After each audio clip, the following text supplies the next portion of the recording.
என் மகள் வீட்டில் ஒரே பெண் என்பதால் அவள் மிகவும் சோம்பேறியாக இருந்தாள். என் மருமகன் அவளுடைய இந்த வழக்கத்தால் சலிப்படைந்து என்னை அங்கு அழைத்தார். ஒரு நாள் இரவு 11 மணிக்கு அவர் என்னை அவருடைய அறைக்கு அழைத்தார். என் மருமகன் இன்றும் என் மனைவி தூங்கிவிட்டார். இன்று நான் என் ஆசையை கட்டுப்படுத்திக் கொண்டு சும்மா தூங்க முடியாது என்றார். இப்படி கூறி மருமகன் என்னை அவருடைய அறைக்கு அழைத்தார். நான் என் மகளுக்கு 26 வயதில்தான் திருமணம் செய்து வைத்தேன். இவ்வளவு தாமதமான திருமணத்திற்கான காரணம் என் மகள் வீட்டில் ஒரே பிள்ளை என்பதால். அவள் மிகவும் செல்லமாக வளர்க்கப்பட்டாள். அவளுக்கு வீட்டு வேலைகள் செய்யும் பழக்கம் இல்லை. அதனால்தான் என் மகளுக்காக ஒரே மகன் மட்டும் இருக்கும் மருமகனை நான் எதிர்பார்த்தேன். பல வருட தேடலுக்குப் பிறகு நான் விரும்பிய மருமகன் எனக்கு கிடைத்தார். என் மருமகன் தனிமையில் இருந்தார். அவருக்கு பெற்றோர்கள் இல்லை. அவர் ஒரு நல்ல வேலையில் இருந்தார். சொந்த வீடும் அவருக்கு இருந்தது. என் மகளுக்கு இது ஒரு மிக சிறந்த உறவாக தோன்றியது. அதனால் நான் உடனடியாக திருமண ஏற்பாடுகளை செய்து என் மகள் பிரியாவை திருமணம் செய்து கொடுத்தேன். ஆனால் திருமணத்திற்குப் பிறகு நான் எதிர்பார்த்தது எதுவும் நடக்கவில்லை. எனக்கு தெரியவில்லை, பிரியாவால் தனியாக தன் கணவரை நன்றாக கவனித்துக் கொள்ள முடியாது என்று நினைத்தேன். திருமணத்திற்கு முன்பு நான் அவளுக்கு நன்றாக புரிய வைத்ததாகவும் அவளும் எனக்கு ஒப்புக்கொண்டதாகவும் நினைத்தேன். இப்போது திருமணம் முடிந்த சில மாதங்களிலேயே அவளைப் பற்றிய சில புகார்களை நான் கேட்க ஆரம்பித்தேன். முதலில் என் மருமகன் தன் மனைவியின் சோம்பேறித்தனத்தை பொறுத்துக் கொண்டார். ஆனால் இப்போது இருவரும் வீட்டு காரியங்களை பார்த்து பார்த்து சோர்வடைந்து விட்டனர். ஒரு நாள் என் மகளைப் பற்றி விசாரிப்பதற்காக அவள் வீட்டுக்கு செல்ல முடிவு செய்தேன். நான் அங்கு 2 நாட்கள் தங்கினேன். 2 நாட்களுக்குப் பிறகு நான் என் வீட்டுக்கு திரும்ப தொடங்கிய போது பிரியா என்னை தடுத்து நிறுத்தினாள். அவள், அம்மா, எனக்கு இப்போது மிகவும் சோர்வாக இருக்கிறது. நீங்கள் இன்னும் கொஞ்சம் நாள் எனக்கு உதவியாக இருங்கள். வீட்டுக்கு சென்று நீங்கள் என்ன செய்வீர்கள் என்று கேட்டாள். என் மகளின் சோம்பேறித்தனமான சுபாவம் எனக்கு தெரிந்தது. கடந்த 2 நாட்களாக நான் வந்த பிறகு அவள் வேலையிலிருந்து முற்றிலுமாக விலகி இருப்பதை நான் கவனித்தேன். அவளது இந்த சோம்பேறித்தனத்தை பார்த்து என் மருமகன் அவளிடமிருந்து விலகிச் செல்லும் முடிவை எடுத்து விடுவாரோ என்று எனக்கு பயம் ஏற்பட்டது. என் மருமகன் அவளது சோம்பேறித்தனத்தை மிக அமைதியாக சகித்துக் கொண்டிருந்தார். அத்தகைய அமைதியான ஒரு நபரின் கோபம் ஒரு நாள் வெடிக்கும். என் மகளை சரியான திசையில் கொண்டுவர எனக்கு நேரம் இருக்கிறது என்று நினைத்தேன். அதனால் நான் மேலும் சில நாட்கள் பிரியாவுடன் தங்குவதற்கு முடிவு செய்தேன். அன்று மாலை மருமகன் அலுவலகத்திலிருந்து வீடு திரும்பினார். நான் வீட்டில் இருப்பதைக் கண்டு அவர் ஆச்சரியப்பட்டார். நான் அவருக்கு டீ கொடுத்தபோது அவர், அத்தை, நீங்கள் இன்று காலை புறப்பட இருந்தீர்கள். பிறகு ஏன் திடீரென்று இங்கு இருக்கிறீர்கள் என்று கேட்டார். நான் இங்கு இருப்பதில் உங்களுக்கு மகிழ்ச்சி இல்லையா என்று கேட்டேன். அவர், இல்லை, அப்படி எதுவும் இல்லை. நேற்று இரவு நீங்கள் வீட்டுக்கு செல்ல அவசரப்பட்டீர்கள். இப்போது திடீரென்று தங்கிவிட்டீர்கள். அதனால்தான் நான் உங்களிடம் கேட்டேன் என்றார். அவர் மேலும், நீங்கள் எங்கு இருந்தால் எனக்கு லாபம்தான். ஏனென்றால் கடந்த 2 நாட்களாக உங்கள் கைவண்ணத்தில் உருவான சுவையான உணவை நான் அனுபவித்து வருகிறேன். திருமணம் நடந்ததிலிருந்து இப்போதுதான் வயிறு நிரம்ப சாப்பிடுகிறேன். மருமகன் சொன்ன இந்த வார்த்தைகளை கேட்டதும் பிரியா தன் கணவரை எந்த அளவுக்கு நன்றாக கவனித்துக் கொள்கிறாள் என்பது எனக்கு புரிந்தது.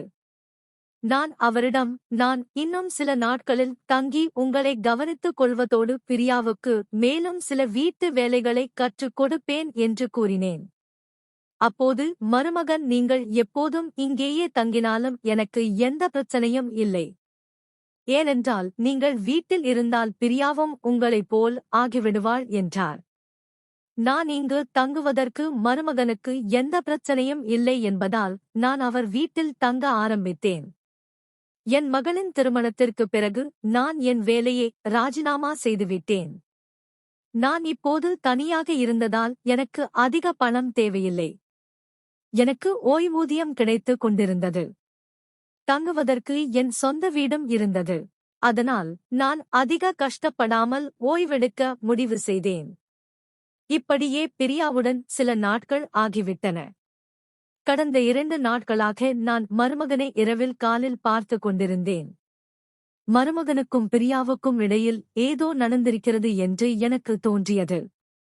இறுதியில் என்னால் பொறுத்திருக்க முடியவில்லை. 3வது நாள் இரவு மருமகன் ஹாலில் இருப்பதை பார்த்து நான் அவரிடம் சென்று அவர் ஹாலில் தூங்குவதற்கான காரணத்தை கேட்டேன். அப்போது அவர் எதுவும் பேசாமல் என் கையை பிடித்துக்கொண்டு தன் அறைக்கு அழைத்து சென்றார். அங்கு சென்று அவர், அத்தை, உங்கள் மகள் எவ்வளவு ஆழ்ந்த தூக்கத்தில் இருக்கிறாள் என்று பாருங்கள். இப்போது எங்கள் திருமணமாகி 4 மாதங்கள் ஆகின்றன. பிரியா இந்த 4 மாதங்களிலேயே 4 வருடங்கள் போல ஆக்கிவிட்டாள். கணவருக்கும் நேரம் கொடுக்க வேண்டும் என்பது அவளுக்கு தெரிந்திருக்க வேண்டும். அவளுக்கு தூக்கம் எவ்வளவு பிடித்தமானது என்பது எனக்கு புரியவில்லை. இது உண்மையில் பிரியாவின் முதல் திருமணமா? ஏனென்றால் அவளுக்கு என்னிடம் எந்த ஆர்வமும் இருப்பதில்லை. இப்போது அவளுக்கு ஒரே விஷயத்தை தினமும் புரிய வைத்து என் தலை வலிக்கிறது. அதனால்தான் நான் ஹாலுக்கு போய் தூங்கி விடுகிறேன் என்றார். மருமகனின் பேச்சை கேட்டு நான் மிகவும் அதிர்ச்சி அடைந்தேன். என் மருமகன் என் மகளால் கொஞ்சம் கூட மகிழ்ச்சியாக இல்லை. அப்போது நான் அவரிடம், நீங்கள் கவலைப்படாதீர்கள், நான் பிரியாவுக்கு புரிய வைக்கிறேன் என்றேன். மருமகனுக்கும் மகளுக்கும் இடையிலான உறவை பற்றி எனக்கு தெரிந்ததால் என் கண்ணிலிருந்து தூக்கம் மறைந்துவிட்டது. எப்போது காலை வரும் நான் என் மகளுடன் பேசுவேன் என்று எனக்கு தோன்றியது. காலையானதும் மருமகன் அலுவலகத்திற்கு சென்று விட்டார். நான் பிரியாவுடன் பேச முடிவு செய்தேன். நான் அவளிடம், பிரியா, இப்பொழுது திருமணத்திற்கு பிறகு கணவரை எப்படி மகிழ்விப்பது என்பதை நான் உனக்கு கற்றுக் கொடுக்க வேண்டும் என்று பார்க்கிறேன். உன் தூக்கம் இவ்வளவு ஆழமாகிவிட்டதே, உன் கணவருக்கு உன் தூக்கத்தால் சோர்வு ஏற்படவில்லையா என்று கேட்டேன். இதற்கு பிரியா, அம்மா, என் தூக்கத்தை பற்றி பேசாதீர்கள், நான் எவ்வளவு நேரம் தூங்குகிறேன் என்று பதிலளித்தாள். அந்த நேரத்தில் அவளுக்கு தன் தவறு புரியவில்லை. இருந்தாலும் நான் அவளுக்கு புரிய வைக்க முயன்றேன். அன்றிரவு நான் மருமகனை ஹாலில் பார்க்கவில்லை.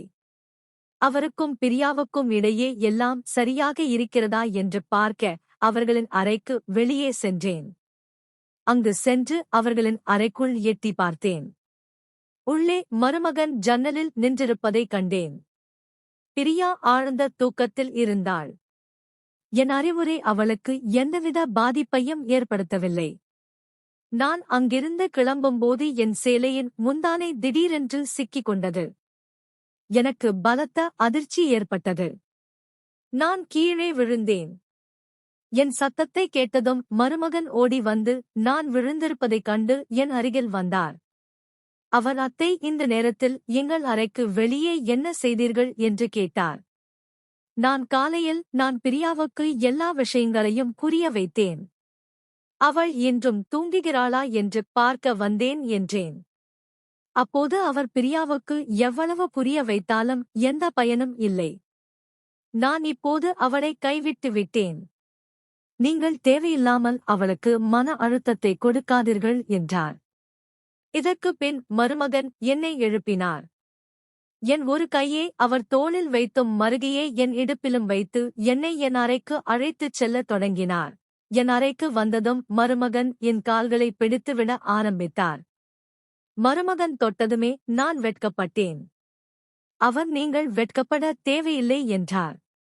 மருமகன் மிகவும் சுதந்திரமான சுபாவம் கொண்டவராக இருந்தார். ஆனால் எனக்கு இது எல்லாம் புதிதாக இருந்தது. நிலைமை எப்படி இருந்தாலும் எங்களுக்கு இடையே ஒரு மரியாதை நிறைந்த உறவு இருந்தது. அப்போது நான் மருமகனிடம் வேண்டாம் என்று சொல்லவில்லை.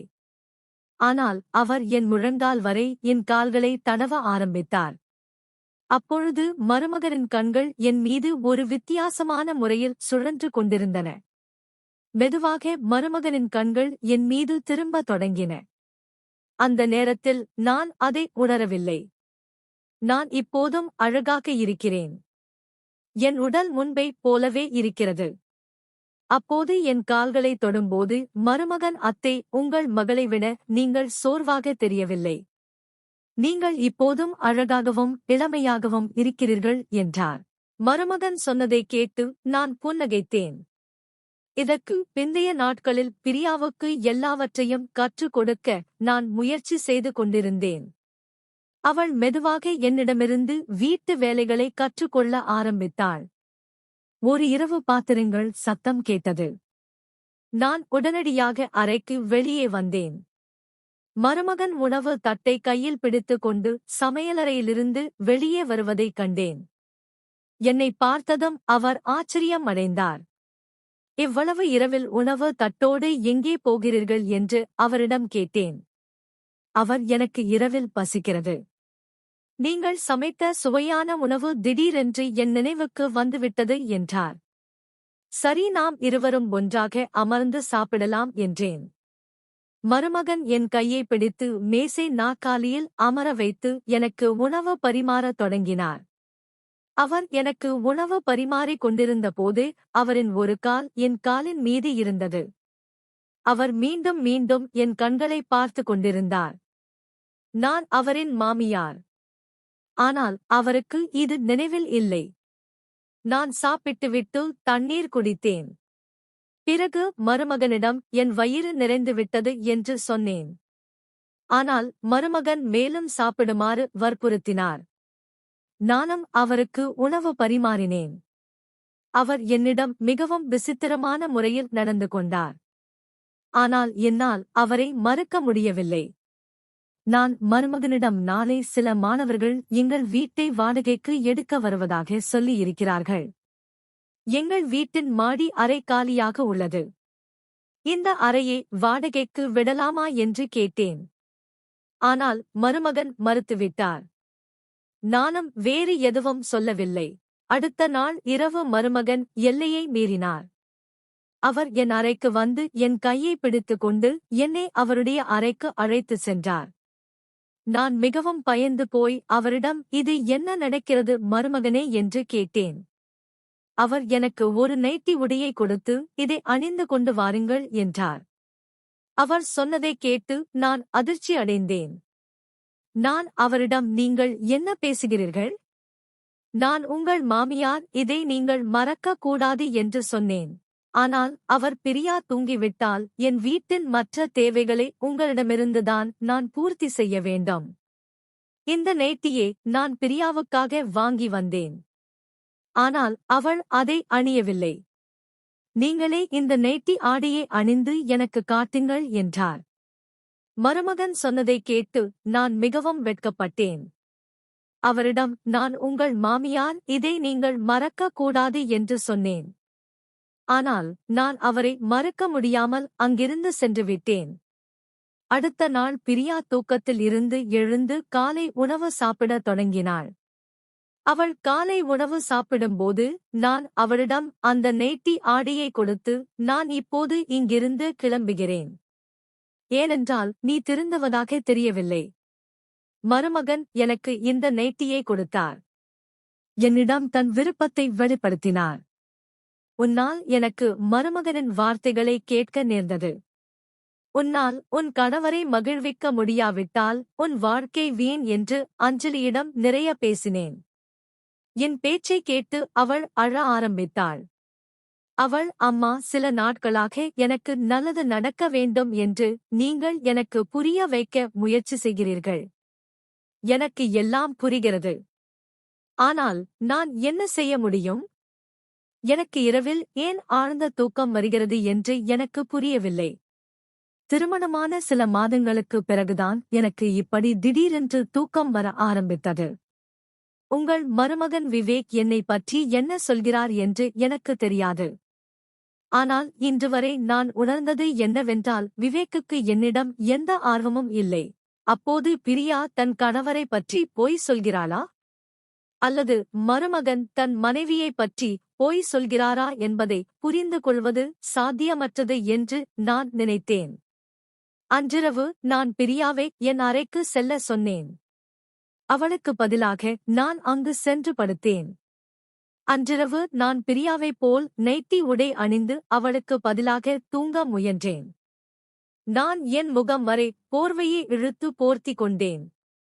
மருமகன் அவரின் அறைக்கு வந்தபோது நான் அதிர்ச்சி அடைந்தேன். என் கால்களிலிருந்து போர்வை கொஞ்சம் நழுவியது.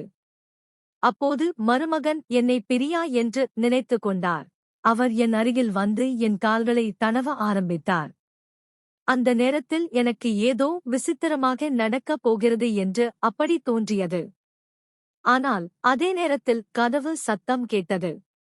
எனக்கு ஒரு பெண்ணின் குரல் கேட்டது. மருமகன் என் கால்களை தடவி கொண்டிருந்தார். இதை பார்த்த அந்த பெண், விவேக், என் மீது உனக்கு சலிப்பு வந்துவிட்டதா? இப்போது உன் சோம்பேறி மனைவியே உனக்கு பிடிக்க ஆரம்பித்து விட்டதா என்று கேட்டாள். அந்த பெண்ணின் பேச்சை கேட்ட பிறகு மருமகனின் கை என் கால்களிலிருந்து விலகியது. நான் போர்வையின் ஒரு சிறிய கீற்றிலிருந்து எல்லாவற்றையும் பார்த்து கொண்டிருந்தேன். ஒரு பெண் மருமகனின் அறைக்குள் வந்திருந்தாள். அவள் என் மருமகனை அணைத்திருந்தாள். கொஞ்ச நேரம் கழித்து இருவரும் படுக்கையில் என் அருகில் வருவதைக் கண்டேன். அந்த பெண் மருமகனிடம், விவேக், கொஞ்சம் பொறுமையாக இரு. உன் மனைவி எழுந்திருக்க மாட்டாளா என்று சொல்லிக் கொண்டிருந்தாள். அதற்கு மருமகன், அவளால் காலை வரை எழுந்திருக்க முடியாது. ஏனென்றால் இன்றும் அவள் குடிக்கும் நீரில் தூக்க மாத்திரையே கலந்திருக்கிறேன் என்றார். இதற்கு அந்த பெண், உன் மனைவியின் வேலை முடிந்தது. ஆனால் மாமியாரை என்ன செய்வது? அவர்களால் நம் அன்றாட சந்திப்புகளில் இப்போது தடை ஏற்படுகிறது என்றாள். இதற்கு மருமகன், என் மாமியாருடன் நான் விரும்பாமலேயே அப்படிப்பட்ட முறைகளில் பழக ஆரம்பித்திருக்கிறேன். இப்படி பழகினால் அவர்கள் வெட்கப்பட்டு தங்கள் வீட்டுக்கு சென்று விடுவார்கள் என்று நினைத்தேன். ஆனால் அவர்கள் இங்கிருந்து செல்ல தயாராக இல்லை என்றார். மருமகனும் அந்த பெண்ணும் பேசியதைக் கேட்டு நான் திகைத்து போனேன். அதாவது மருமகன் என் மகளை ஏமாற்றிக் கொண்டிருந்தார். அப்போது நான் போர்வையிலிருந்து வெளியே வந்து அவர்கள் இருவரையும் பார்த்தேன். என்னை பார்த்ததும் மருமகன் அதிர்ச்சி அடைந்தார். நான் அவரிடம், நான் உன்னை ஒரு நல்ல மனிதன் என்று நினைத்தேன். ஆனால் நீ என் மகளை ஏமாற்றுகிறாய். நான் உன்னை அவ்வளவு எளிதில் விடமாட்டேன் என்றேன். அதற்கு அந்த பெண், உன் மகள் கொஞ்சம் பைத்தியம் பிடித்தவள். இப்படிப்பட்ட பெண்களை எந்த ஆள் விரும்புவான் என்று சிரித்தபடி சொன்னாள். இப்போது நீ எல்லாவற்றையும் பார்த்துவிட்டாய். நாங்கள் உன்னிடமிருந்தும் உன் மகளிடமிருந்தும் விடை பெறுகிறோம். மருமகனின் கள்ள காதல் பற்றி அறிந்தபோது எனக்கு பெரிய அதிர்ச்சியாக இருந்தது. என் அப்பாவி மகளை அப்படிப்பட்ட ஒருவரிடம் வாழ நான் அனுமதிக்கவில்லை. மருமகனின் காதலி அவதூறுக்கு அஞ்சி மருமகனுக்கு எதிராக எந்த நடவடிக்கையும் எடுக்கவில்லை. ஆனால் நான் அந்த லாயகற்றவனை போலீசில் ஒப்படைத்தேன். என் மகளை ஒரு பொய்யான உறவிலிருந்து விடுவித்தேன். நன்றி.